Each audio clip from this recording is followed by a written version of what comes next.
नमस्कार दोस्तों, स्वागत है आपका मेरे YouTube चैनल पे। जैसा कि आपको पता है, एक सीरीज हमने स्टार्ट की हुई है estate 2018 previous year solution one by one हम डिस्कस कर रहे हैं। इससे पहले मैं 5 वीडियो अपलोड कर चुका हूं 2018 सॉल्यूशन की, जिसमें हम 50 क्वेश्चन ऑलरेडी डिस्कस कर चुके हैं आउट ऑफ 60। ठीक है, तो 10 क्वेश्चन की वीडियो मैं आज यहाँ पर लेके आया हूँ, जो कि क्वेश्चन नंबर है 141 से 150। तो पूरे जितने भी क्वेश्चंस है, बहुत ही अच्छे अच्छे क्वेश्चंस, इंपॉर्टेंट क्वेश्चंस आए हुए हैं। जैसे कि आप पहला क्वेश्चन देख रहे हो न्यूमेरिकल, इसी टाइप से काफ़ी क्वेश्चन हमारे इन 10 क्वेश्चन में हम डिस्कस करेंगे। तो वीडियो को लास्ट तक सुनिएगा, जो कि कोई भी पॉइंट आपका मिस ना हो। प्लीज़ वीडियो को लाइक के साथ साथ सब्सक्राइब जरूर करें, जिससे कि नोटिफिकेशन आपको टाइम टू टाइम मिलता रहे। तो पहला क्वेश्चन है इस वीडियो का, जिसके अंदर ये मैकलेयर से कंसेप्ट आया हुआ है। चैनल कैपेसिटी दी हुई है 100 Mbps। तो चैनल कैपेसिटी को रिप्रेजेंट करते हैं हम C से, that is equal to 10⁻² Mbps, ये मेंशन है। उसके बाद है हमारा मीन फ्रेम लेंथ। तो मीन फ्रेम लेंथ को हम रिप्रेजेंट करते हैं, ये फॉर्मूला होता है basically mean frame length 1/μ, that is equal to the 10⁻⁴ bit. ये मेंशन है क्वेश्चन में, कितना दिया हुआ है 10⁻⁴ bit, you can say 10,000 bit. Average frame arrival rate, ये हमारा है जिसको हम रिप्रेजेंट करते हैं average frame arrival rate, that is equal to lambda is equal to, कितना दिया हुआ है 5000 फ्रेम पर सेकेंड। ठीक है जी, ये मेंशन है। उसके बाद यहाँ पर पूछा है applying simple queuing theory the mean frame delay to send a frame on to the channel. तो आपको सिंपल क्यूइंग थ्योरी अप्लाई करनी है, उसका बिल्कुल सिंपल सा एक फॉर्मूला होता है, उसी में मैं ये सारी वैल्यू पुट अप करूंगा। टी से रिप्रेजेंट करते हैं सिंपल क्यूइंग फॉर्मूला, जो कि मीन फ्रेम डिले निकालने के लिए होता है हमारा 1/μ into capacity minus lambda, you can say average frame arrival rate. This is the formula to find out the you can say mean frame delay. तो सारी की सारी वैल्यू हमें गिवन है, सब कुछ पुट अप करेंगे। बस इसमें एक चीज ध्यान रखना है, जो कि जनरली क्वेश्चन में आपको ध्यान रखना पड़ता है, हर एक की यूनिट सेम होनी चाहिए। जैसे कि ये बिट में रिप्रेजेंट है और यहाँ पर फ्रेम पर सेकंड है, फ्रेम पर सेकंड है, ये भी आपका फ्रेम पर सेकंड, मतलब सब कुछ सेकंड में है, ये भी सेकंड में है। बस यहाँ पर जो है बिट में ना होके मेगा बिट है। ठीक है, तो मेगा बिट को चेंज करने के लिए हम मल्टीप्लाई कर देंगे, यहाँ पर इसको बिट में चेंज करेंगे हम, तो ये मल्टीप्लाई हो जाएगा 10⁻⁶ से। क्योंकि मेगा है दैट मीन्स इसको किलो में चेंज करेंगे, किलो के बाद बिट में चेंज होगा, तो ये बिट में आ जाएगा 10⁻⁶ से मल्टीप्लाई कर देंगे हम। ठीक है जी, तो चैनल कैपेसिटी हमारी गिवन हो गई बिट की फॉर्म में। तो सब कुछ वैल्यू पुट अप करेंगे। अब देखिए 1/μ दैट इज इक्वल टू 10⁻⁴। तो इसको आप समझ सकते हो म्यू की वैल्यू क्या हो जाएगी, जब 1/, यू कैन से यहाँ पर जो वैल्यू गिवन है 1/μ दैट इज इक्वल टू 10⁻⁴, तो ये क्रॉस मल्टीप्लाई हो जाएगा। तो यहाँ पर मैं कह सकता हूँ म्यू की वैल्यू क्या हो जाएगी 1/10⁻⁴। इस तरह से आप वैल्यू को फाइंड आउट कर सकते हो। म्यू की वैल्यू आ गई, सी की वैल्यू आ गई, लैम्डा की वैल्यू आपकी गिवन है। सारी वैल्यू पुट अप कर दो। म्यू की वैल्यू क्या है यहाँ पर 1/10⁻⁴। तो 1/10⁻⁴ इंटू में चैनल कैपेसिटी की वैल्यू है 10⁻², और इसको चेंज किया था हमने 10⁻�6 में। ठीक है जी, माइनस लैम्डा की वैल्यू है हमारी 5000। सब कुछ वैल्यू हमने पुट अप कर दी और वैल्यू को हम फाइंड आउट कर लेंगे। अब देखिए, आप इसको कैंसिल आउट कर सकते हो। 10⁻², 10⁻6, बेस सेम हो तो पावर ऐड हो जाती है, तो ये 10⁸ हो जाएगा, नीचे है 10⁻⁴, तो ये इससे कैंसिल हो जाएगा। तो रिमेनिंग कितना रह गया 10⁻⁴ हमारा रह गया। तो यहाँ पर आ जाएगा 10⁻⁴ माइनस 5000। 10⁻⁴ को हम कह सकते हैं ये किसके इक्वल हो गया है हमारा 1/10,000 के इक्वल, माइनस 5000। तो 10,000 में से 5000 अगर लेस करेंगे तो ये वैल्यू आ जाएगी हमारी 1/5000। ठीक है जी, अब हमें जो आंसर चाहिए, ये 1/5000 जो आया है वो किस में आया है हमारा। अब आप एक चीज समझ सकते हो, ये सारा का सारा हमारा किसके अंदर है, हमारा सेकंड्स के अंदर है। तो ऐसा कोई भी आंसर अभी तक नहीं मिला है हमें, जो कि हम टिक कर सकते हैं। 0.5 सेकेंड ये आंसर नहीं होगा क्योंकि 1/5000 है, तो इसको अगर मैं चेंज करूं सेकेंड में तो 0.0005 आ जाएगा, तो ये भी आंसर हमारा करेक्ट नहीं होगा। तो इसको हम क्या करेंगे, मल्टीप्लाई कर सकते हैं, हम कुछ ना कुछ डिवाइड कर सकते हैं। तो मैं कर रहा हूँ यहाँ पर डिवाइड बाई 5000, 10⁶ मैं माइक्रो में चेंज कर रहा हूँ क्योंकि दो आंसर माइक्रो में है, फर्स्ट और सेकंड। तो 10⁶ से मल्टीप्लाई किया, 10⁶ से डिवाइड कर दिया। ठीक है जी, कोई भी दिक्कत नहीं है। आप इसको कैंसिल आउट करोगे तो 1/5000 आ जाएगा। अब देखिए मैं क्या कर रहा हूँ, यहाँ पर चेंज कर रहा हूँ। तो 10⁶ को एज इट इज रख रहा हूँ, नीचे वाले को, ऊपर वाले को मैं ब्रेक कर रहा हूँ। 10⁻³ इंटू में 10⁻³ डिवाइड बाई 5000 इंटू में 10⁻6। अब आप एक चीज समझे, 10⁻3 तो 3 जीरो से 3 जीरो कैंसिल हो गई। 10⁻3 का मतलब क्या है, 1000, 3 जीरो से 3 जीरो कैंसिल, और 5 को 10⁻3 मतलब 1000 से अगर मैं क्रॉस करूंगा तो ये कितना आ जाएगा, 200। 200 इंटू 5 अगर आप करोगे तो ये वैल्यू आ जाएगी 1000। 10⁻3 का मतलब होता है डियर 1000। तो ऊपर वैल्यू कितनी आ गई, 200। ठीक है जी, इंटू में ये ऊपर ले जाऊंगा मैं तो 10⁻⁻6 आ जाएगा। और 10⁻⁻6 किसके इक्वल होता है, माइक्रो के ऊपर, माइक्रो के इक्वल होता है। तो 200 माइक्रो कितना आ गया, ये सेकंड में ऑलरेडी था ही, तो ये आ गया 200 माइक्रो सेकंड। समझ लो, समझ में आ गया आपको आंसर। तो 200 माइक्रो सेकंड इसका आंसर आएगा। तो correct answer for this question is first. तो सेकंड भी इनकरेक्ट हो गया, थर्ड भी इनकरेक्ट और फोर्थ भी इनकरेक्ट। क्लियर है। तो इस टाइप से आप मैथमेटिकली थोड़ा सा मैंने आपको क्लियरली बहुत इजी वे में एक एक चीज एक एक स्टेप समझाया है, इसलिए इसमें टाइम लग गया। वैसे तो आप डायरेक्टली भी इसको कर सकते हो अगर आपको थोड़ा सा ट्रिक पता है किस तरह से डायरेक्टली आप कन्वर्ट कर सकते हो। नेक्स्ट क्वेश्चन आ रहा है आपका C++ से रिलेटेड। इसमें पूछा हुआ है कंसिडर द फॉलोइंग स्टेटमेंट। दो स्टेटमेंट दी हुई है। पहला, friend function of a class can directly access both private and protected data of the class. मैं आपको बता दूं फ्रेंड फंक्शन क्या बनाते हैं हम, किसी भी फंक्शन को हम फ्रेंड बना सकते हैं। फ्रेंड फंक्शन का मतलब क्या होता है, that is the outside of the function, that is not a member function in the class. तो फ्रेंड फंक्शन जो होता है वो outside of the class count होता है और उसको हम डायरेक्टली एक्सेस कर सकते हैं protected and private data of the class. ये बिल्कुल करेक्ट स्टेटमेंट है। ठीक है, पहली स्टेटमेंट हमारी, जब कभी भी फ्रेंड फंक्शन अगर कॉल कर रहा है प्राइवेट और protected data of the class तो वो डायरेक्टली एक्सेस कर सकता है।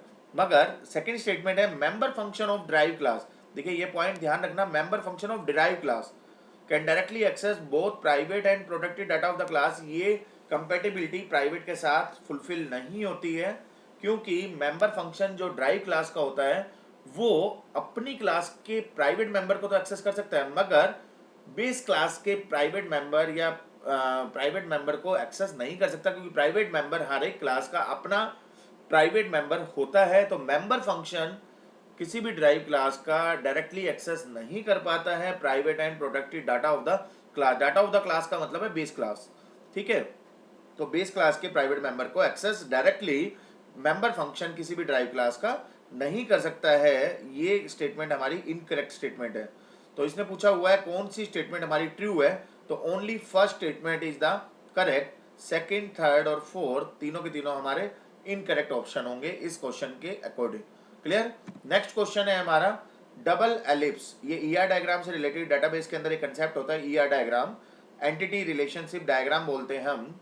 तो उसके अंदर अलग अलग टाइप के एट्रीब्यूट होते हैं। डबल एलिप्स रिप्रेजेंट, तो मैं आपको क्लियर कर दूं, जो जैसे कि मान लीजिए एक क्लास है, एक एंटिटी है स्टूडेंट। ठीक है, तो स्टूडेंट के अलग अलग एट्रीब्यूट हो सकते हैं। एट्रीब्यूट को हम सिंगल एलिप्स से रिप्रेजेंट करते हैं।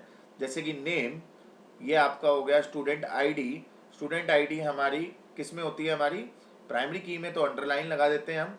तो ये हमारा प्राइमरी एट्रीब्यूट हो गया, प्राइमरी की एट्रीब्यूट, और student ID is a attribute. ठीक है, तो जितने भी एलिप्स में होंगे वो सारे के सारे हमारे क्या होते हैं, सिंगल एट्रीब्यूट होते हैं। स्टूडेंट का फ़ोन नंबर भी हो सकता है। तो मैंने यहाँ पर फ़ोन नंबर को डबल सर्कल से रिप्रेजेंट कर दिया।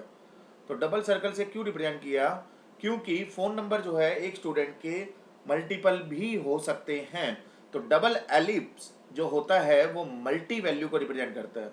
ये समझना आप पॉइंट को, मल्टी वैल्यू एट्रीब्यूट जो होता है वो आपका डबल सर्कल से रिप्रेजेंट होता है, डबल एलिप्स से, सॉरी डबल एलिप्स से जो रिप्रेजेंटेशन होती है वो होती है आपकी मल्टी वैल्यू। एक एंट्री में अगर आपको मल्टीपल वैल्यू की रिक्वायरमेंट है तो आप कह सकते हो कि वो मल्टीपल वैल्यू एट्रीब्यूट होगा। ईआर डायग्राम में हम डबल एलिप्स से रिप्रेजेंट करते हैं। अब आप देख सकते हो यहाँ पर कंपोजिट एट्रीब्यूट क्या होगा, जैसे कि नेम जो है वो फर्दर हम फर्स्ट नेम, मिडल नेम और लास्ट नेम इस तरह से कैटेगराइज कर सकते हैं।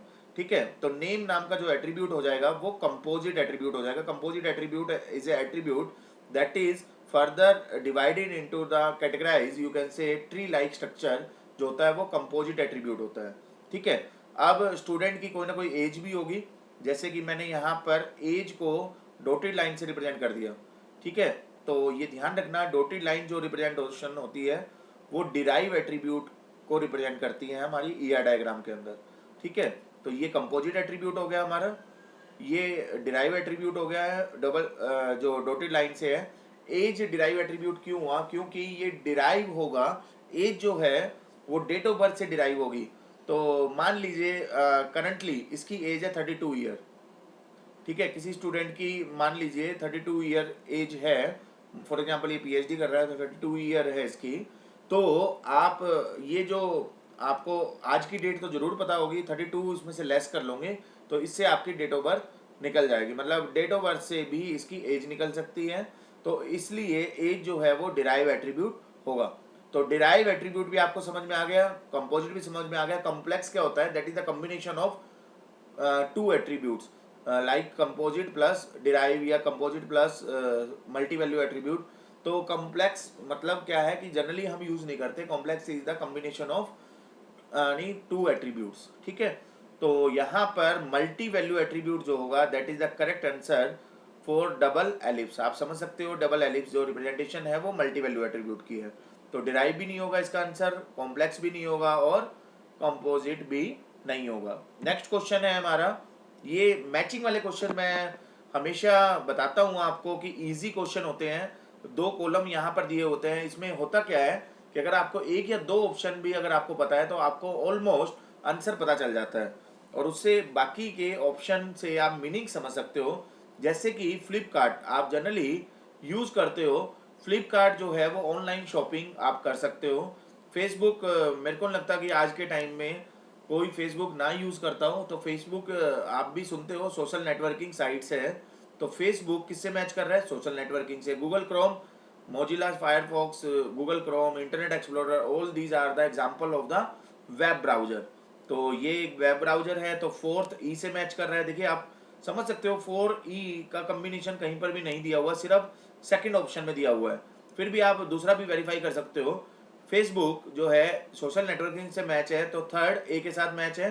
तो आप यहाँ पर भी देख सकते हो और कोई भी ऑप्शन ऐसा नहीं है जो थर्ड ए के साथ हो। फोर्थ ई के साथ यहाँ मैच कर गया तो डेफिनेटली आपका आप टाइम वेस्ट ना करो एग्जाम में, तो आप डेफिनेटली डायरेक्ट आंसर आप कर सकते हो कि second is the correct answer for this question. तो इस तरह से आप मीनिंग अगर समझना चाहते हो, जैसे कि आपके लिए फर्स्ट सी से मैच कर रहा है, आप बिंग नाम से जो होता है वो सर्च इंजन होता है। फ्लिपकार्ट मैंने अभी आपको बता ही दिया, ऑनलाइन शॉपिंग होती है आपकी। ठीक है, इसी तरह से फेसबुक जो है social networking, Google Chrome web browser और जीमेल जनरली आप यूज करते होंगे, जीमेल अकाउंट भी होगा आपका, ईमेल के लिए यूज करते हैं। ठीक है, तो second option is the correct option for this question. Next question है टाइम कॉम्प्लेक्सिटी, जो कि आप डाटा स्ट्रक्चर से भी समझ सकते हो। इसको आप एग्जाम्पल के तौर पे लेना चाहो तो ये सारे के सारे डा के भी कंसेप्ट है।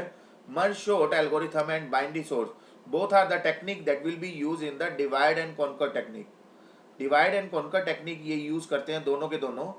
डिवाइड एंड कॉन्कर एक अप्रोच है डा के अंदर, जिसकी जिसके अंदर जो ये all these are the applications.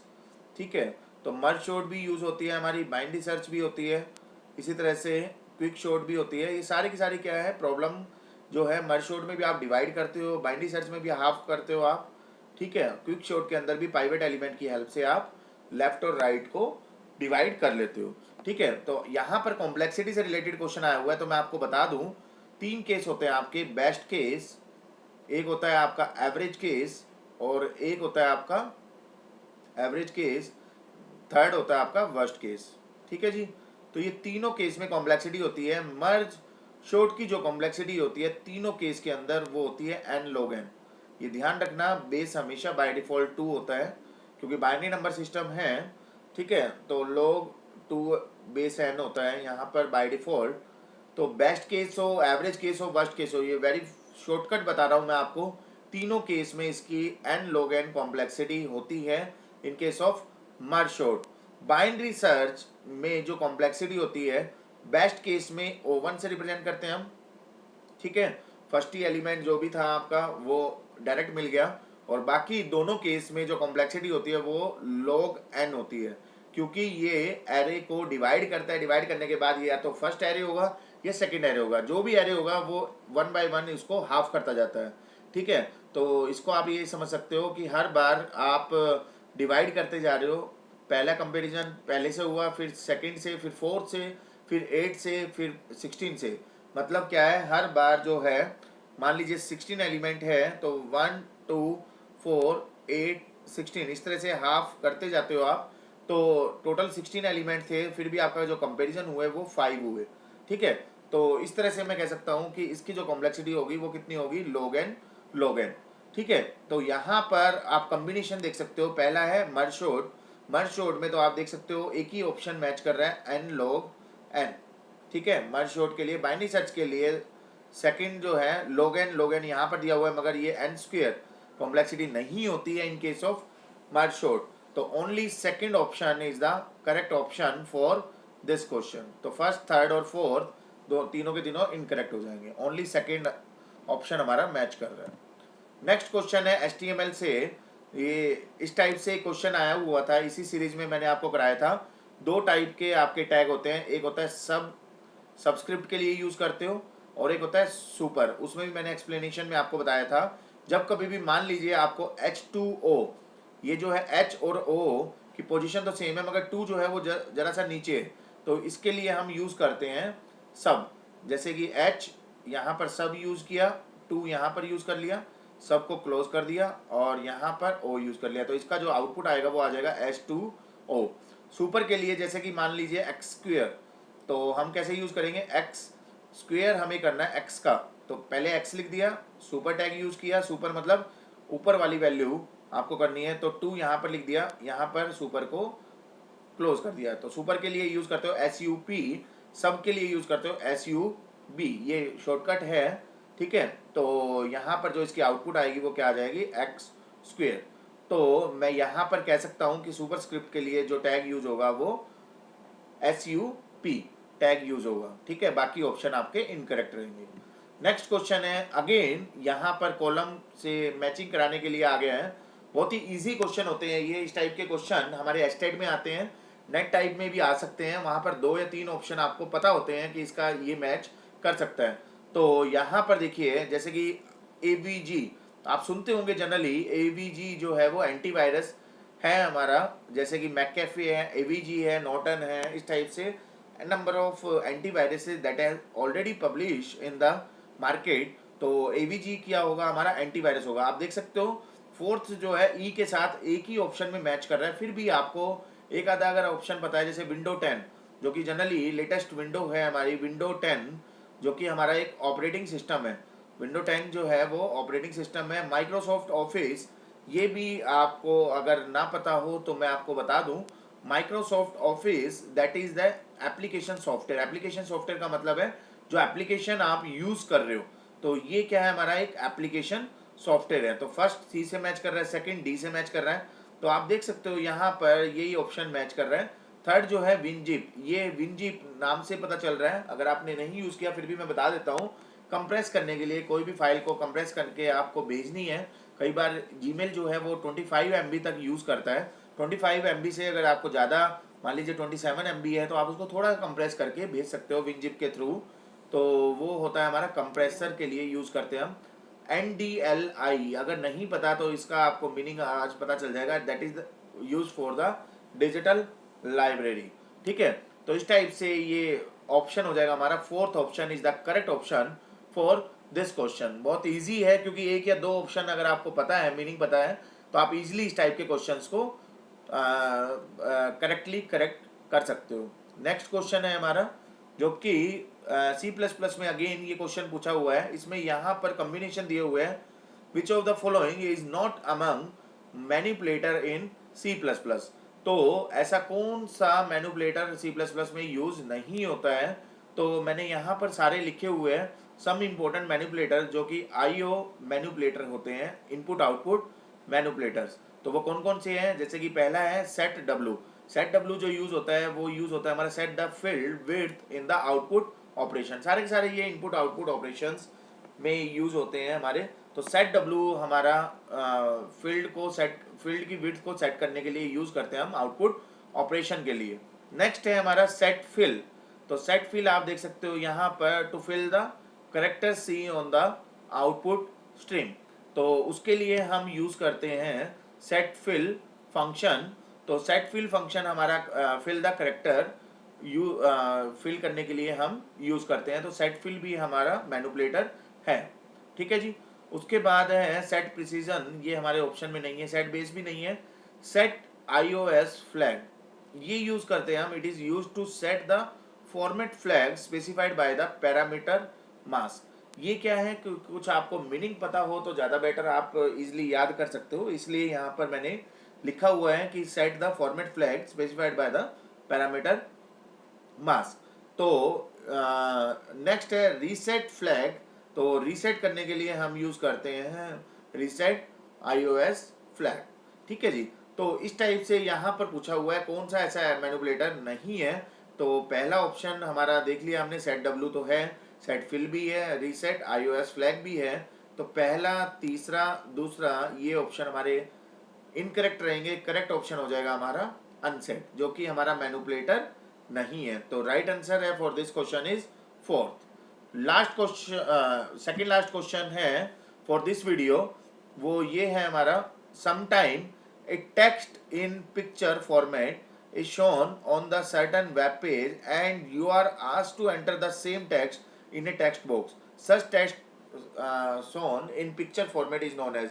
आप देखते होंगे जनरली जब आप जीमेल या कोई भी जैसे कि मान लीजिए आपने नेट का फॉर्म भरा या स्टेट का फॉर्म भरा है, तो वहाँ पर जब आप यूज़र नेम एंटर कर लेते हो, सबसे पहले यूज़र नेम ABC नाम से मान लो यूज़र नेम एंटर किया, उसके बाद आप पासवर्ड मांगता है। वो पासवर्ड एंटर करने के बाद मान लीजिए जो भी पासवर्ड आपने एंटर किया 1 2 3, उसके बाद वो मांगता है, यहाँ पर टेक्स्ट दिया होता है, एक टेक्स्ट लिखा होता है और यहाँ पर कुछ इस टाइप से टेढ़ा मेढ़ा जो है लिखा होता है ये बॉक्स के अंदर, और यहाँ पर आपको स्पेस दिया होता है। तो ये क्या मतलब है?